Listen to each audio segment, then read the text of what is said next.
Good morning. Welcome to Viewpoint, your program of personalities, politicians, and perspectives. Politicians aren't getting a good rap these days, and we'll further enhance this program by not even talking about them. Because we might not get down. People will be grateful for that. We might not get down to the subject matter of the day if we get on that. Doctor, you'll recall, having been with us before, that we always try to start Viewpoint with a kudo or two. We've decided to defer that this morning, and we have an interesting treatise on religion and sports. And Mrs. Busby is going to give us a story on that. Oh, okay. Now this is a deja vu for all of us. John Cassis is one of our nation's finest motivational speakers. He told a story recently about a time when he was serving as one of the chaplains for the Chicago Bears during their glory years of the 80s. Certainly we'll fondly remember that, James. As John tells it, Mike Ditka was about to deliver a locker room pep talk one day. He looked up and saw the defensive tackle William Refrigerator Perry. Okay, how could he not see him? At 338 pounds, the fridge stood out even in a crowd of pro football players. Ditka gestured to the fridge. "When I get finished," he said, "I'd like you to close with the Lord's Prayer." Then the coach began his talk. Meanwhile, Jim McMahon, the brash and outspoken quarterback, yes he was, punched John Cassis. "Look at Perry," McMahon whispered. "He doesn't know the Lord's Prayer." Sure enough, Perry sat with a look of panic on his face, his head in his hands. He was sweating profusely. "Everybody knows the Lord's Prayer," said Cassis to McMahon in disbelief. After a few minutes of watching the refrigerator leaking several gallons of sweat, McMahon nudged Cassis again. "I'll bet you $50 Fridge doesn't know the Lord's Prayer." As Cassis tells it, he stops to reflect on the absurdity of it all. Here we were, sitting in chapel and betting $50 on the Lord's Prayer. When Coach Ditka finished his pep talk, he asked all the men to remove their caps. Then he nodded at Perry and bowed his head. It was quiet for a few moments before the fridge spoke in a shaky voice. "Now I lay me down to sleep. I pray the Lord my soul to keep." Cassis felt the tap on his shoulder. It was Jim McMahon. "Here's the $50, he whispered. "I had no idea Prairie knew the Lord's Prayer." And P.S., there was a survey that proved that the football players across the board had the highest IQs of all the professional sports teams. Oh, boy. So if that breaks your heart, lo siento mucho. Well, I thought that'd get us off to a lighter mode. That's a good one. We've got a serious subject about which we're going to make some few comments this morning. Thought it was a little fun to get that off on a lighter note. Judith K., you always do such a good job at introducing our guests of the day. So why don't you introduce our guest this morning? I'd be proud. Yeah, I think you would. Right, yes, proud. Thank you. Dr. David Gerlach is the president of Lincoln College. Lincoln College is certainly on its way up. They've been making giant strides, and we're going to talk about this coming fall. Awfully happy to have you with us. Thank you very much. Usually I see you when you're the dog walker, so you're a pet owner and lover too. I am, and Misha and I have, well, she has it more as a religion. I have it more as a hobby. Oh, I see. A little difference of opinion there. A little bit. Yes. And she gets a little angry when she doesn't get that morning and evening walk. How do dogs, really honestly, this is a little aside, Bill. I'll give this over to you in just un momentito. It's fine. It's your program. You know, you own 50%. But I just have to say this. You know, I got this dog, Murphy. And one of my great-grandkids couldn't speak English very well at all. Poor soul had a terrible time. And she called him Mercy, and he needs it. And then my daughter has a little dog whose name is Fibber, because she lied to Charlie about what she spent for him. And Katie called him Chibber. So he's Chibber lots of times. But at any rate, Murphy, honest to John, I'm not teasing you, knows what time it is. He knows when I should get out of bed. He knows when I should go to bed.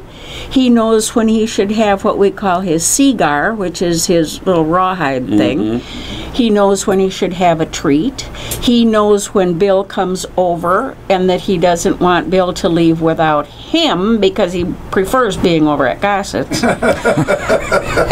I'm not sure we should get Misha together with Murphy to compare schedules, because Misha has the same type of, I think she has a calendar app on her phone that she... Yeah, I don't get it. And they recognize also engine sounds. She knows when Bill's going to pull into the alley. She knows when my kids are going to pull into the alley. I don't get it. Or she's a boy. But I should say. He also knows it's Wednesday morning because he knows that when I come to the back door, he's not going out. Yeah. I think, in fact, this week, Misha and your puppy had a very tender moment. Oh, really? Yes, they How do you describe that, Jim? Well, they sniffed and they read each other's diaries. Yeah. And I think they had a moment. And each time I see Murphy making friends with somebody, I say, thank you, God, that we don't have to greet one another that way. Well, enough of that, Bill. There's your moment for the day there. All right. Doctor has his Lincoln College. Boy, he's sartorially splendid this morning. Yes. Must be knew that we're going to be on Technicolor. Natalie Kalmus, the Technicolor director from the 1930s, would love to see how he's attired today. This tie is the McCaster. Now, I don't know if you're familiar with the McCaster.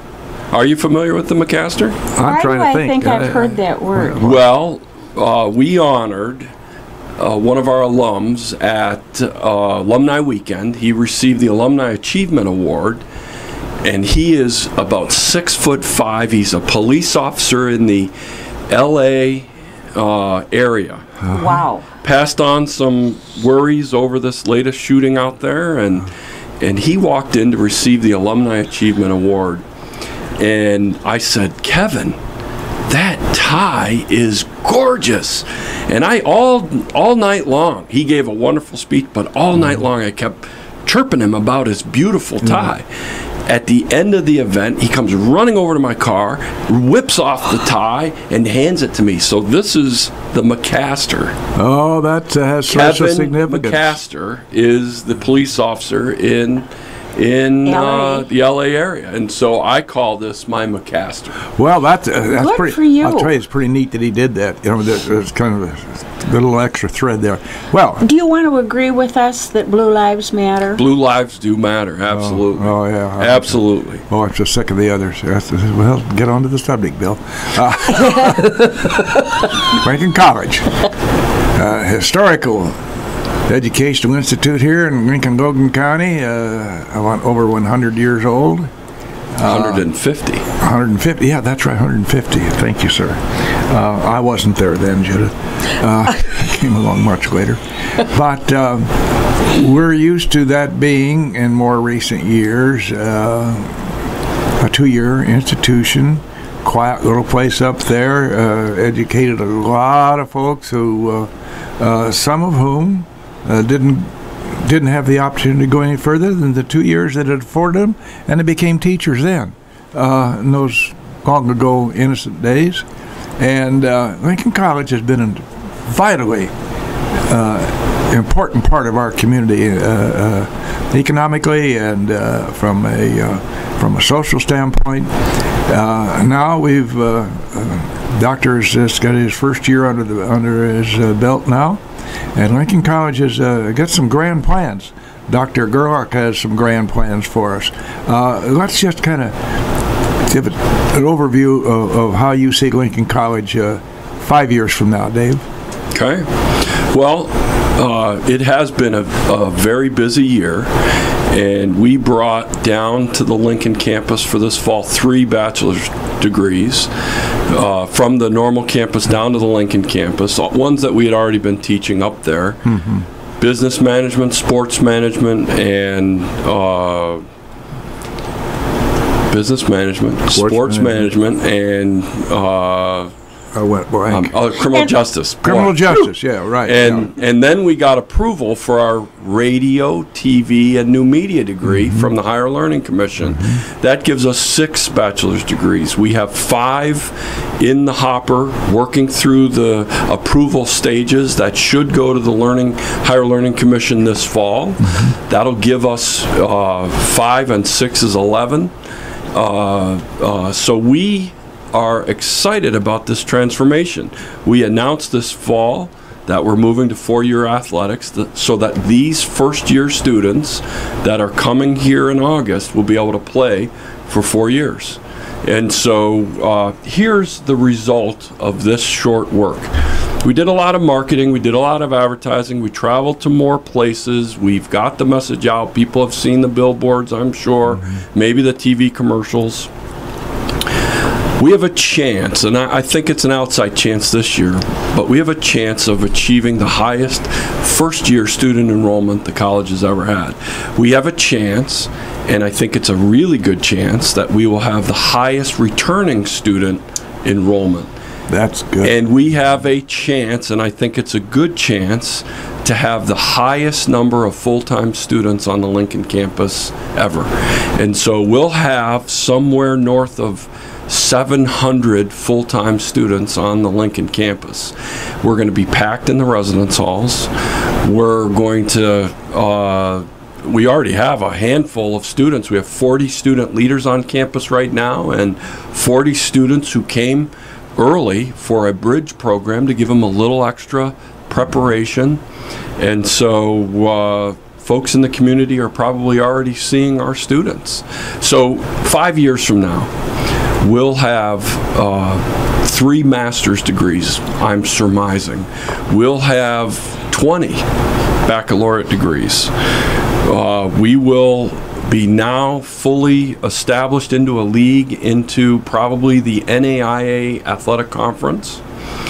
We will have about 1,200 students at the Lincoln campus by that time. Think of that. The economic impact will be dramatic. I could see a learning community, maybe downtown, where students are living in a building, apartment complex downtown, in upper class students engaging. I can see our students involved in internship opportunities at businesses, gaining that first foot in the door.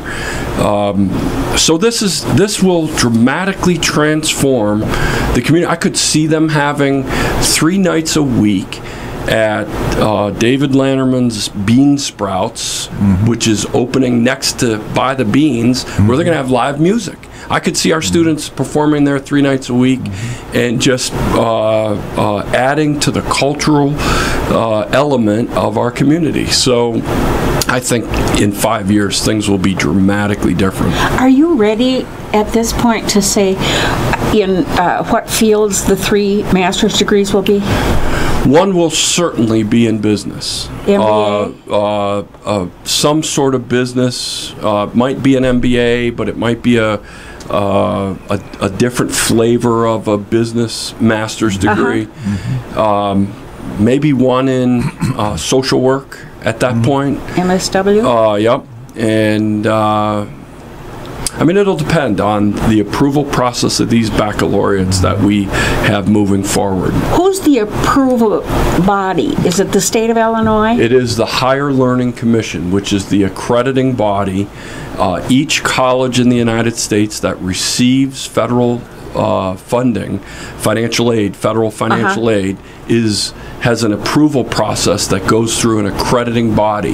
The ones here in the center part of the United States is the Higher Learning Commission, where I came. That body was middle states, and so it all depends on the region. I see. And I also wanted to ask you if you're planning to grow like that, thank you God, for both you and the students who will become part of that group. That's going to require a building project, I should suspect. Well, where and we own all of the land behind the college. We have plenty of space to grow. The trustees prior to my arrival made that certainly... You were there then. Yeah. Certainly made that possible, and so we have plenty of space. And, 1/3 of these incoming first-year students have already registered for bachelor degrees. So 1/3 of 420 have already told us they're going to stay for a bachelor's degree. That wave of students is coming quickly, and so... Yeah. I just can't help but think during the sparse, mean war years, when C.A. Bailoff kept that place alive by giving out pencils one at a time and knew every ream of paper he had in inventory, and very few students, but they kept that thing alive. And look what that's now morphed into here in 2016. Well, there are a number of stories like that. I've heard of David Hart's back in the day paying the payroll. Yes, think of the faculty and staff. We need to remain lean, Bill. We are one of the lowest priced private colleges in 3.5-hour radius. Really? And our prices are very comparable to public 4-year colleges. 2-year are much different, much lower because of their funding makeup between the state and the locality, and then what the students pay. But we're very comparable to both public and private. We're very favorable as a part of our pricing. But nevertheless, we still need to remain very diligent.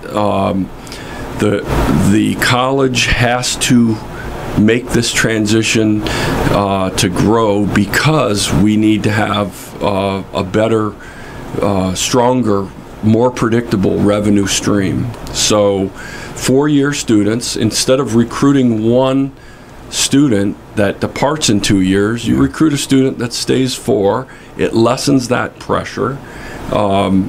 And so it will just mean more stability for the college. One of the things we offer here at Lincoln College, and I'll admit to more than a little bit of prejudice in this comment, and I mean it very sincerely, I've made it a point to visit with students as I'm in and around the campus, because I like to interchange with them, get their comments and so forth. One of the real strengths that we offer is the degree to which our instructors are committed. Absolutely. We have a wonderful staff, and by the way, on the non-academic staffs, we have a great group of people too. But academically, those who are teaching our kids, they're a committed group. And Bill, they've been committed for 150 years. We have had that reputation of a small, caring environment that we're there to help these students succeed. And the faculty play the preeminent role as a part of that. Our advising center, our tutoring, our learning assistance center, the coaches, the residence hall staff. We have 40 student leaders on campus right now. They're here, I think it's 3 weeks early. 3 weeks early to prepare for the incoming students. That is amazing. That is a commitment that we want all of our team prepared to assist these students to be successful. And so, you mentioned coaches, Doctor, and we do have some great ones. I think it's important to note that our student athletes are students first and athletes secondly. All of our athletic teams, we put some kids with some pretty good grade point averages. Absolutely. Over and above the average student population, I would judge. And that is not uncommon nationally for athletes to have higher grades than students who are non-athletes. But we have had some all academic American students. We've had teams that have received great honors for their high-achieving academics. We have coaches that are a part of the advising process that they pay attention to what their students' success is. We had a number of our coaches help out last Friday at our golf tournament. I've only been here a year, but I have heard the Lincoln College golf outing is hands down by far the most look forward to event. And I think we're double stacked, packed to the gills, and yet everybody had fun. But our coaches are helping, and that event raises scholarship support for those students. And so folks participate from all over, alumni come. Mr. Gossett, I think you may have participated in that tournament and had some distinction. For 15 years. And I think your team was, I don't want to mention any ages. Well, we'd just be laid out there the way it is. Our team totaled over 311 years ages. And by the way, we never finished anything under, but I thought one over was pretty good for a bunch of old-timers, two of whom don't play golf. Well, I sat down at the Margaritaville, and I challenged individuals to play bags against me. Beanbag. And I don't want to mention my record, but it might have been something like 110 and 39. I had a few unfair, something like that. Not to be specific. But I watched you drive that green on that par 3, and you landed on the green, on the edge of the green, and I think they used your drive to putt in, and I was kind of proud of your shot. That was a nice shot. Well, for an old-timer, I was tickled to death the way I played. but yeah, I do enjoy it. The food services, there's just an ancillary part of our what we offer at Lincoln College. I remember saying to my grandson, Jerry, I said, "How's the food, Jerry?" when he was a student at Lincoln College. "Oh, it's okay." Well, I went away to Western, and he came home, and I said, "How's our food service at Lincoln College?" It's a hell of a lot better than Western. We do a remarkable job in what we do with these kids. Not just the food, but the way they decorate and so forth. It's special really meals, the catering, yes, the dinner for the golf outing. Oh my! I mean, the steaks they served. They were amazing. They were that was a heck of a meal. And in that same context, those who are working under Rhonda and our physical plant services place always looks nice. They're busy. The campus is amazingly maintained, and it's a beautiful campus. And I'd almost say that for such a small city, I still think it's a little bit of a hidden gem. And Rotary comes out now every Wednesday to our campus, and they go through the dining hall and bring their food into, and I love the comments. Absolutely love the connections. Anytime we can have community organizations use the campus, that's something very important to me, because I think we serve a great function for the community. And I think to some degree, David, that the community kind of takes it for granted. It's been there for so long. Sometimes it's been kind of dormant. Now that dormant stage is long past, and we're kicking tail. So we're becoming more known in the community. Yep. But it's been taken kind of for granted down through the years. Well, I'll give you two examples of, maybe three examples of for folks to take a second look. The economic impact of what a college does with the employment of the staff, with what the staff members are being able to do in the community, faculty, what the students spend while they're here, their involvement downtown. Our student government office bought, I think, 800 tickets, and we had 800 students going to the movie theaters this last year because as an event, our shuttle drove them down there, they walked, and they are buying food downtown, and so economic impact is phenomenal from just us being there. But beyond that, we just received a little bit ago $1 million commitment to help renovate our 150-year-old treasure of a building, University Hall. $1 million commitment. That's construction money going to be spent renovating that 150-year-old building to last another 150 years. Now, the renovations are grand, and what we need to do are a bit more than $1 million. And so, but that economic impact is amazing. And then from another standpoint, our fundraising is bringing money into helping to support that college. So many people over the years have supported Lincoln College, and that money is not, it's very appreciated in helping to transform these young people's lives. Education is the key, in my mind, to so many of the ails in our society today. And Lincoln College is leading in that. On the leading edge, certainly. We, speaking of economics, we have what's known as sponsors up at here at WLCN, and they make these programs available. And so we're going to defer for just a few seconds for that. Go ahead, Mr. Ash. And we're right back live in the studio. The program, of course, is Viewpoint. Our guest this morning is Dr. David Gerlach. Outstanding new admits to Lincoln College as our president, and a whale of a Prexy he's proving to be. Doctor, we have a very important fundraising coming up September the 24th called the Grand Soiree, which goes back to the Civil War days, etc., etc. Down through the years from its inception, that's been a really great event for Lincoln Golden County. People turn out and really kind of turn out en masse almost, supporting that, and they have a good time.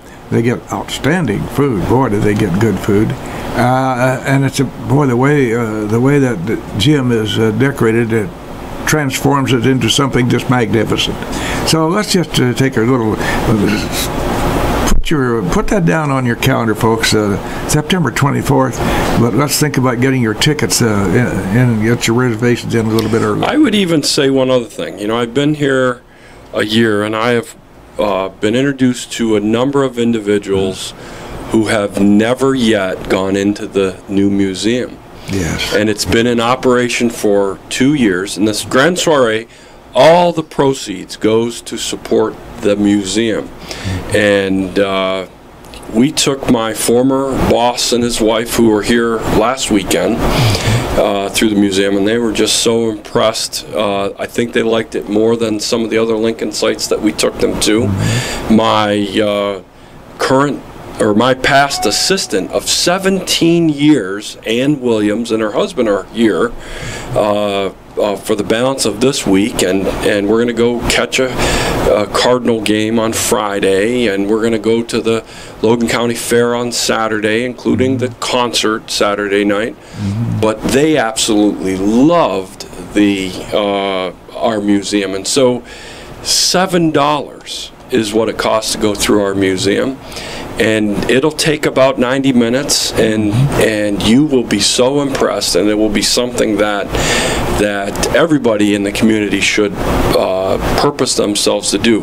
But the soiree raises money for that museum, and that museum came to Lincoln College in 1946. Judge Stringer, who was a trustee, famous local individual, donated his Lincolnalia, all of his prized Lincoln possessions to the college if we opened a museum. And for many years that was in the administration building that burned in '69 and moved to the library, and then has moved down to the Lincoln Center.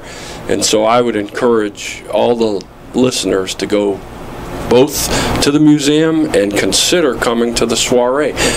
Wonderful auction items, both live and silent, wonderful dinner, beverages of both the adult kind and the non-adult kind. And so great evening, just wonderful. Black tie optional.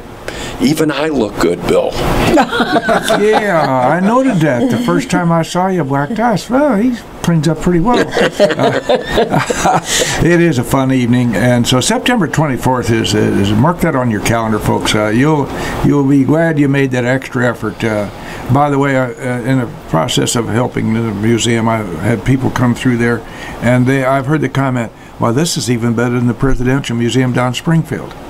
And I think it's because of the way our second floor was designed, where they go from period to period to period, following Lincoln's life. The folks over at Rantoul Taylor Studios did a wonderful job in that. And there again, that kind of professionalism was right in our own backyard. That's we didn't right. have to go to Hollywood to get that. Well, the second floor gives individuals, from children to adults, an interactive experience that is more than just walking through a museum. You're actually gaining as if you were a part of Abraham Lincoln's life. And one of the neat things that we're going to be really focusing on, when you end the museum, you walk through the 7 pillars of character of Abraham Lincoln, and we are actively integrating those 7 pillars into our curriculum so that students will get that unique flavor of what a real hero, American hero that Abraham Lincoln was. You know, we had Hal Holbrook for commencement, and Hal had said, I will never do another commencement address. I'll never receive another honorary doctorate. I'm done. I've received 6 of those. Yeah. I don't want to do that anymore.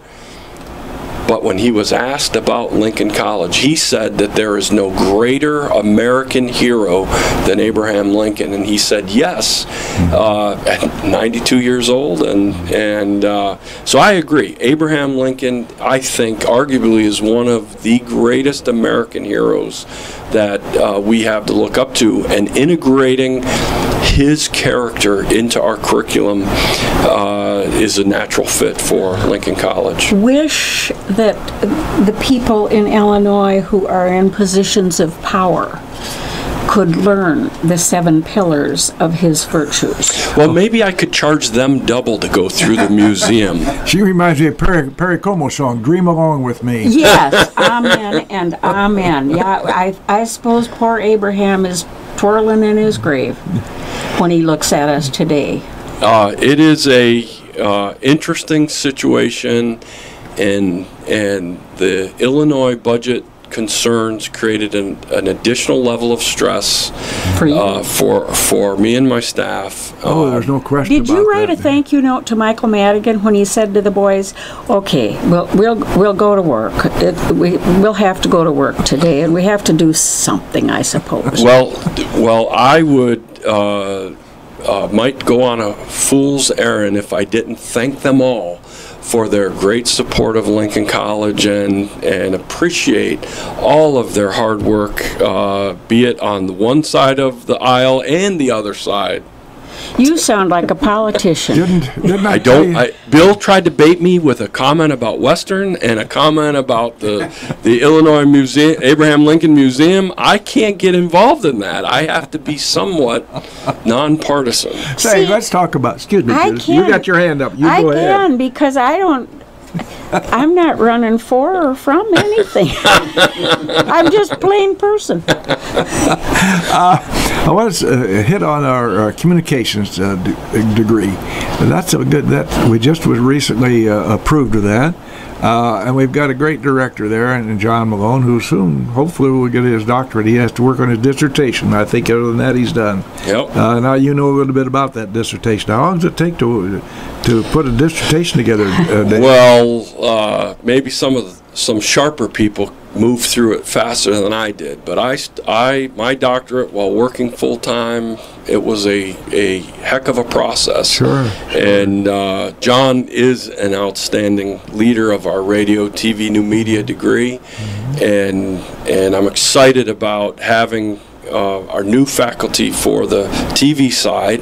I would love to see some students come up to this esteemed radio station and gain a little bit of experience as a part of their radio internships maybe, and I mean, you're doing it all here. You got radio, and you're broadcasting onto the internet, and so I apologize to your viewers who will have to see me at some point. Of course, you'll have to look to see the McCaster, and so I think that's all right. Yeah, it does blend in very well. Yeah, we're going to bring these kids up again. We had them before, and they were nice enough, courteous enough to ask the old fella up here on their station down there at WLNX.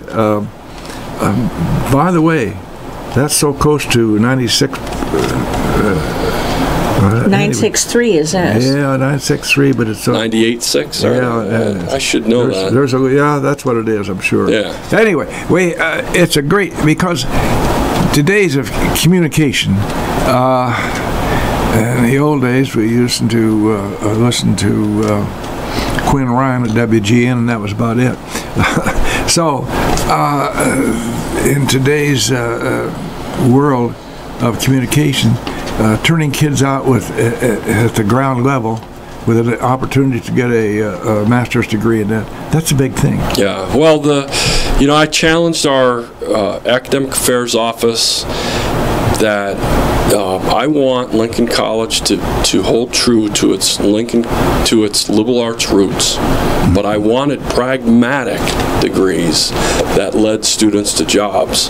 And even though we have a reasonably priced cost, it still is expensive to go to college. There is a commitment. My children borrowed to the tune of a cost of a new vehicle, and that's a big commitment. And so I want our graduates to be able to have great opportunities for employment upon graduation, and so our degrees will be pragmatic. And I talked to some young ladies at a orientation event, and I shared with them my daughter's experience. She has a master's in social work, and she is counseling young people and providing therapy, and has a wonderful job in a hospital setting, and that's exactly what these young people wanted to do that I spoke to, and they were so excited about the possibility of we're going to have a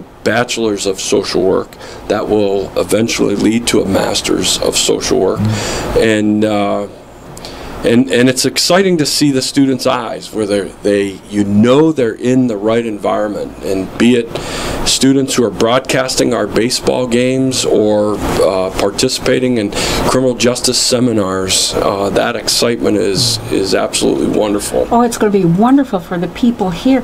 When my daughter got her MSW, she drove nights, rain, hail, sleet, and snow like the postman, to the University of Illinois. Now, that's a good trip from Lincoln. Yeah, absolutely. With a family and a full-time job.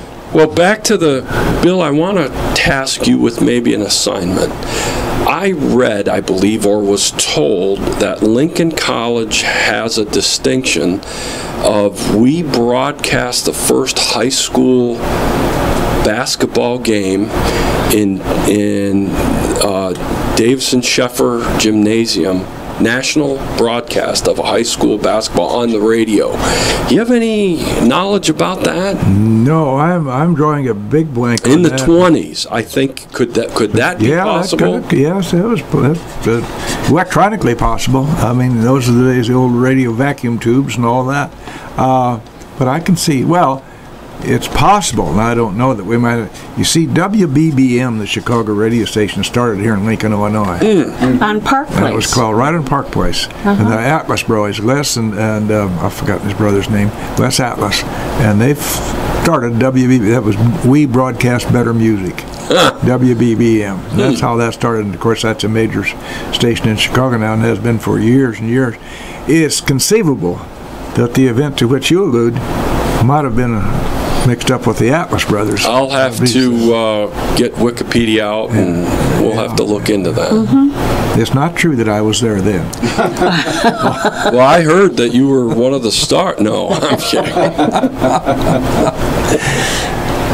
One of your big challenges is an ongoing, it's called economics. It costs a lot of money to run a school. And there are some folks out there who might not have families, or maybe they just got whizzed at their families. That can happen. Notice I said whizzed. Yeah, that was good. I didn't know he had the delay button on. Yeah, he probably bleeped that out.